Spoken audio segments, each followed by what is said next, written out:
সাহাবায়ে কেরাম জিজ্ঞেস করে সুমাইয়া কোন দিকে দৌড়াও, কি কারণে দৌড়াও? হযরত সুমাইয়া রাদিয়াল্লাহু তাআলা আনহা ডাক দিয়া বলে, ও সাহাবী শোনো, আমি শুনলাম আমার নবী নাকি দুনিয়া থেকে বিদায় নিয়ে চলে গেছে, এই জন্য আমি হুদের ময়দানের দিকে দৌড়াইতেছি। সাহাবী বলল, ও সুমাইয়া শোনো, আমার নবী দুনিয়া থেকে বিদায় নিয়ে চলে যায় নাই, আমার নবী দুনিয়া থেকে বিদায় নেয় নাই। ও সুমাইয়া, তোমার স্বামী দুনিয়া থেকে বিদায় নিয়ে চলে গিয়েছে। হযরত সুমাইয়া রাদিয়াল্লাহু তাআলা আনহা ডাক দিয়ে বলে, সাহাবী,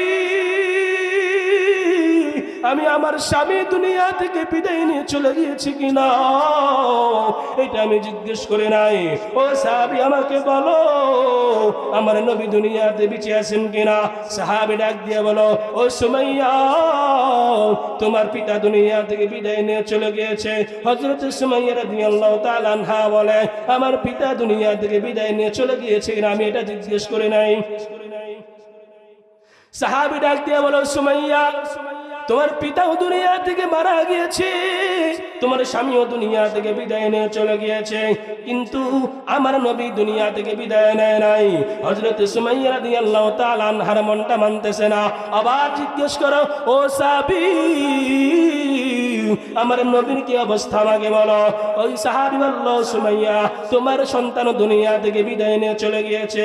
হযরত সুমাইয়া রাদিয়াল্লাহু তাআলা আনহা ডাক দিয়ে বলে, সাহাবী রে,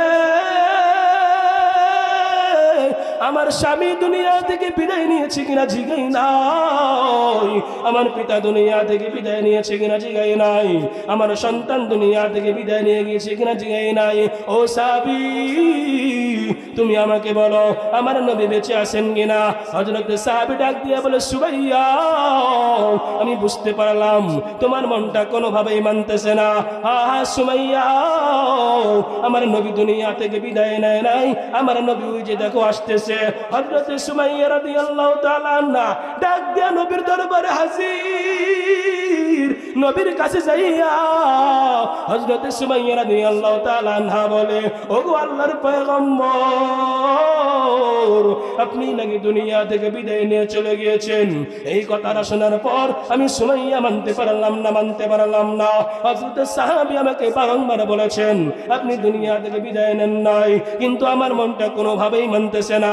হযরত সুমাইয়া রাদিয়াল্লাহু তাআলা আনহা নবীকে বলে, ওগো আল্লাহর পয়গম্বর, আমার স্বামী মারা গিয়েছে, আমার সন্তানও মারা গিয়েছে, আমার পিতাও মারা গিয়েছে।